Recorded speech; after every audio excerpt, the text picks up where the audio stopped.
Hello folks, it's Dylan from AlternateUniversesLive bringing you another run of Modern. We have Mike Appler on Blue White Hammer versus Jose Navarro on Boros Burn. Let's dive into it. They are doing some shuffles and just getting everything situated. Now, this was our round 4 of the event. This was table 1. Words. Both of these players were 3-0. Yeah. And I wanted to put this match on camera because Jose is visiting from out of country. And I thought it'd be pretty cool, have him on the camera. And, he's a really pleasant guy. He was really sweet to talk to. So, Jose, if you were watching this, hi, buddy. And then Mike is my coworker. And we like to get the coworkers on camera as often as we can. So, as we wait and see some mulligans and all this shenanigans, let's talk in the meantime. Let's pull up Reddit/Magic the Gathering. Let's see if there's any cool new things revealed for Double Masters. There's a really cool Ellen to the Dusk Rose that just got revealed. Other than that, I think everything else has been Summer Bloom, unbanned in Modern. Oh shit, Food Chain's in the set. What? Holy crap. I wasn't expecting that. Sorry, folks. So Michael led on a Hollowed Fountain into an Esper Sentinel. Jose's leading on a Sacred Foundry.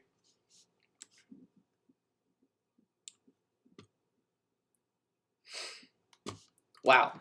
Did not. Holy crap, we're getting Food Chain. That's awesome. So give it an Esper Sentinel a little bit of a read. Sentinel is a hell of a card in this matchup. Jose's going to bolt it. He's going to draw a card. Burn's got a lot of spells they want to resolve, man, and they don't want to tap extra mana for those spells. Burn is a lean, mean spell casting machine. It is doing what it wants to do. Alright, shocking in a Hollowed Fountain here. Not shocking in a Hollowed Fountain. Maybe? Yes, shocking in a Hollowed Fountain. Playing 2 Esper Sentinels. That is 3 Esper Sentinels already. And I think the 4th one's in his hand. Going to Searing Blaze, one of them. Going to deal 3 damage to Mike. Mike is going to draw 2 cards, though.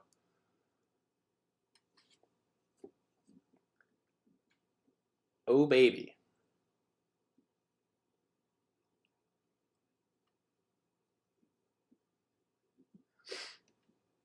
I see an Ursa Saga. That is a great card. Getting your Shadow Spear from the deck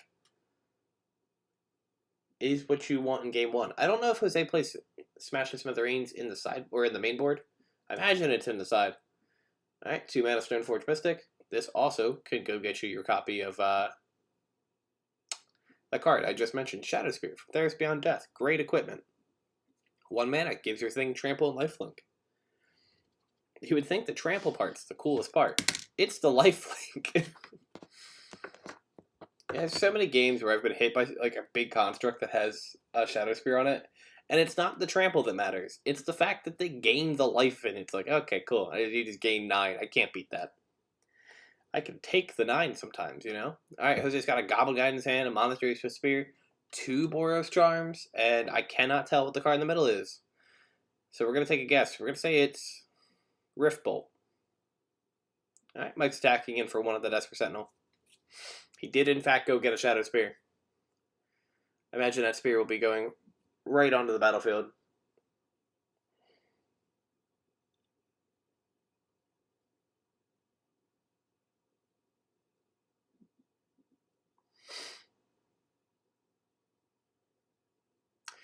I would assume that he meant to cast it, and that's why it's on the board.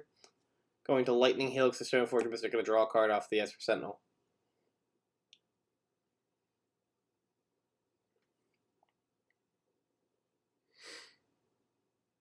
Saga's going to go to 2 here.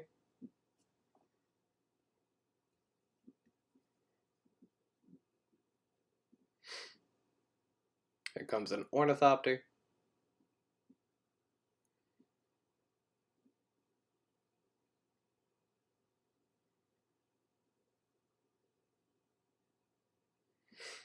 Attacking in for 1.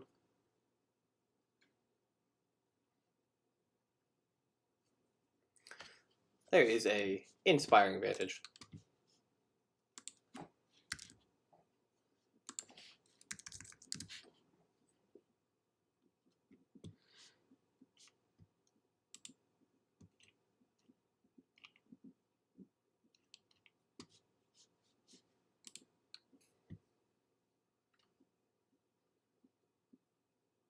Jose's not in the greatest spot here.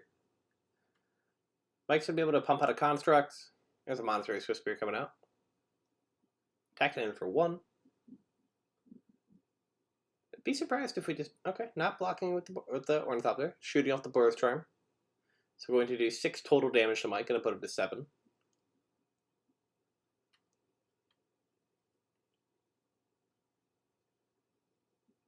Gonna make a construct there. Untap. I think he missed a draw trigger on the Esper Sentinel.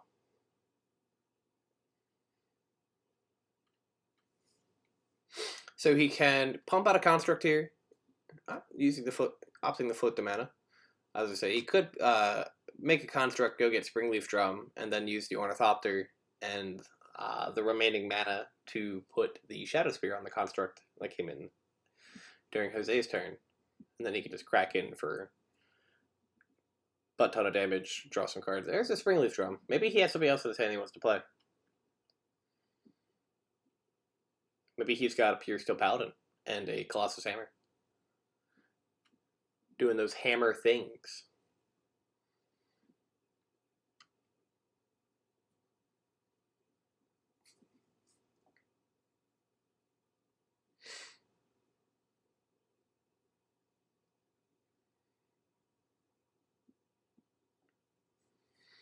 Right, attaches the Shadow Spear to the construct.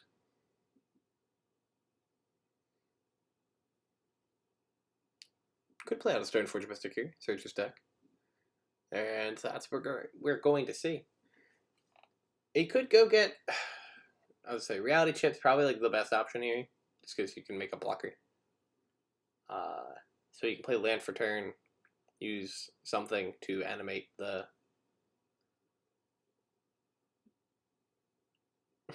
to utilize the Springleaf Drum.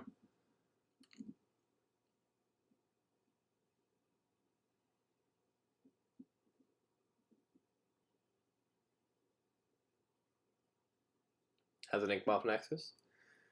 Uses the Esper Sentinel and the Inkmoth Nexus to play a Reality Chip. And attacks in for 1, 2, 3, 4, 5, 6, 7.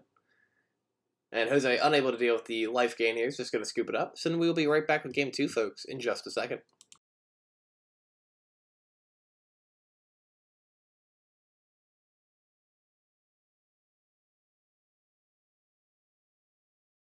Alright, and we are here in Game 2 with Jose leading on an inspiring advantage into a Lava Spike, shooting him for 3. Shooting Mike for 3. Putting him to 17, and we are off to the races.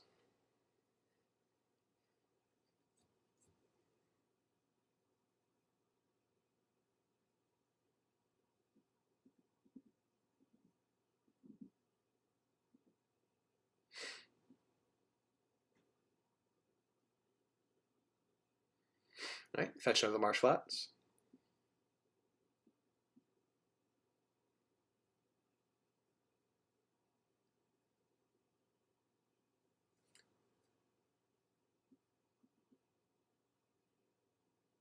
Getting a Hallowed Fountain tapped. Oh, maybe not. Maybe we're casting something off that. He put himself to 17 on the marker. Plays a Springleaf Drum. Do we have an Ornithopter to tag along with that Springleaf Drum? We do not. Okay. Who's this going to untap? Mox Opal at home, baby. Shocks in a Sacred Foundry, going to 18 here.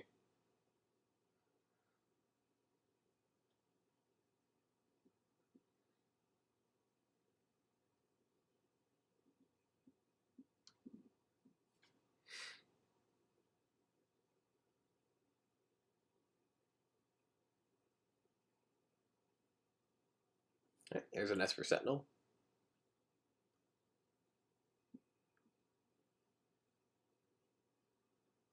I imagine in response we're going to see Jose do some shenanigans with some spells.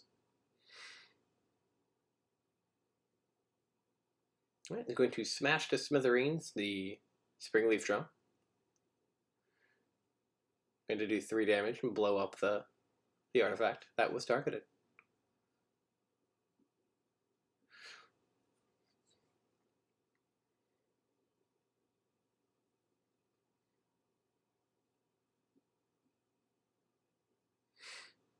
Inspiring Vantage coming out. Those fast lands.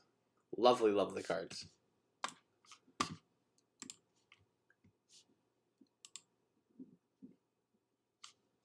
Dude, it's insane that we're getting Food Chain. That's so cool. I'm actually like super excited. I've always wanted to play that deck in Legacy. City Brass, okay. And it's getting a... Oh, that's so Star Warsy. Oh, I love it. Kali the Vast, that's a good reprint. Actually, no, was that in Double Masters 2? Or in Double Masters 1?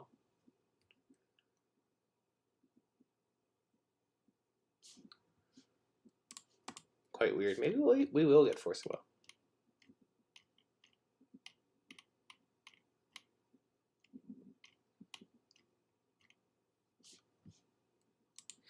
All right.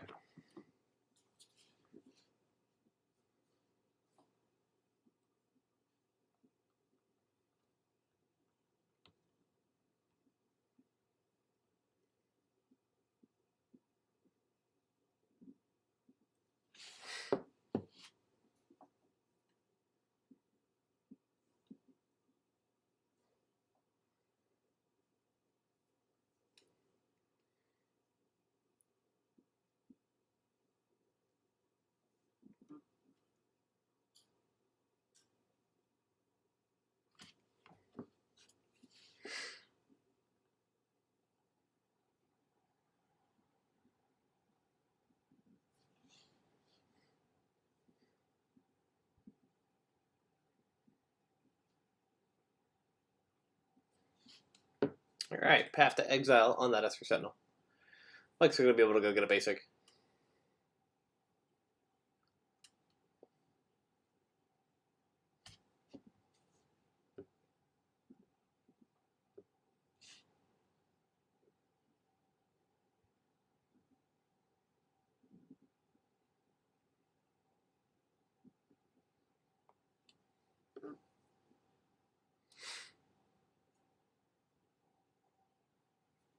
All right, we're going to untap here.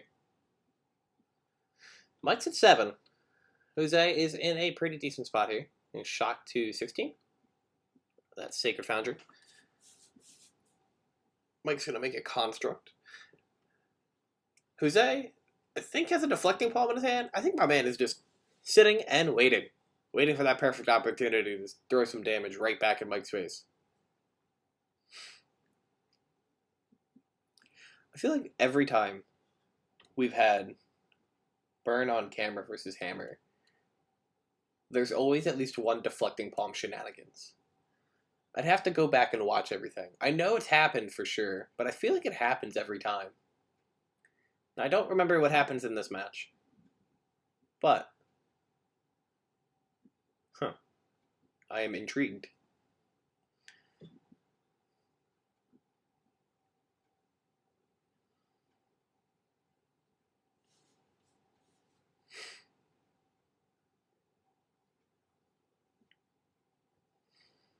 Alright, getting that Shadow Spear off of a Urza Saga.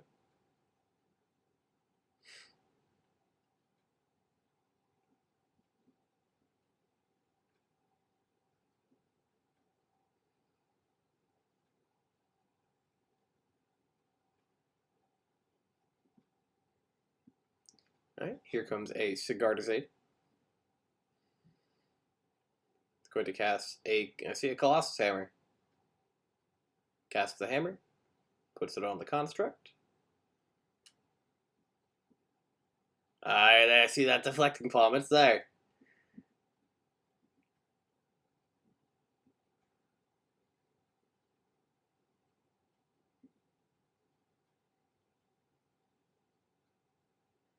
Checking how big the Construct is. Doing some quick math.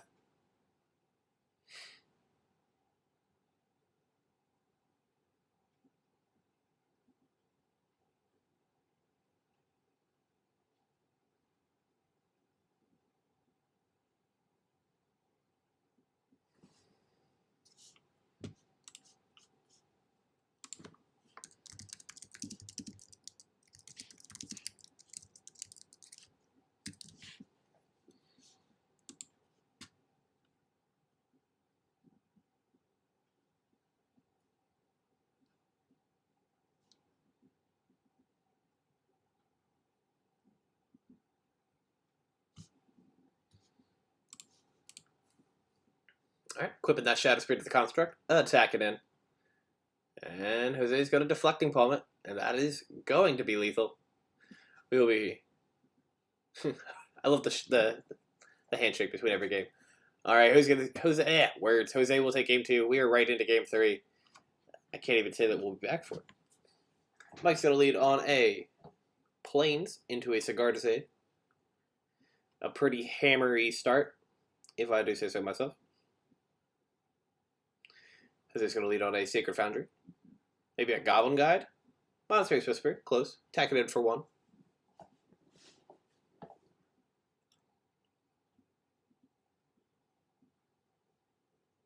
Playing an Arid Mesa here.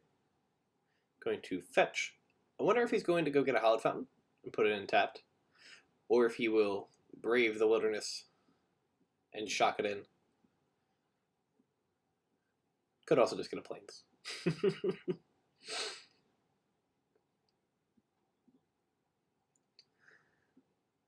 People who purposely fetch basic Plains terrify me. I know it's what Hammer does, but it terrifies me. When Krista was playing her Boros deck, she would like actively fetch basic Plains. I would continuously joke with her and be like, that's frightening. I can't handle it. There's a Den of the Bugbear coming in. Fantastic land out of Adventures in the Forgotten Realms. Does Jose have multiple Skewer the Critics in his hand? He does. Oh no. Attack it in for 1. I think debating if he wants to Boros Charm here. Yeah. He's gonna get 6 total damage through because of the Monastery's Whisper's Prowess trigger. And we're gonna untap and draw. Putting Mike to 12. 2 mana. It could be a Stoneforge Mystic. It is a Stoneforge Mystic. The Spectacle of ability from Ravnica Allegiance, I think. One of my favorite things. Honestly, a really big fan of that mechanic. I think it's really cool. Alright. Playing the hammer. Fetching the hammer, playing the hammer, equipping the hammer.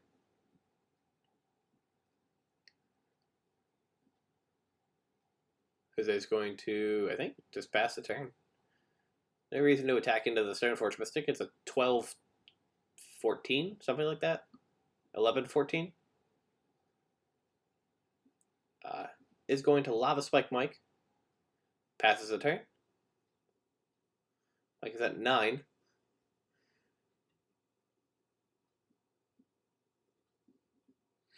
Going to play tapped Hallowed Fountain.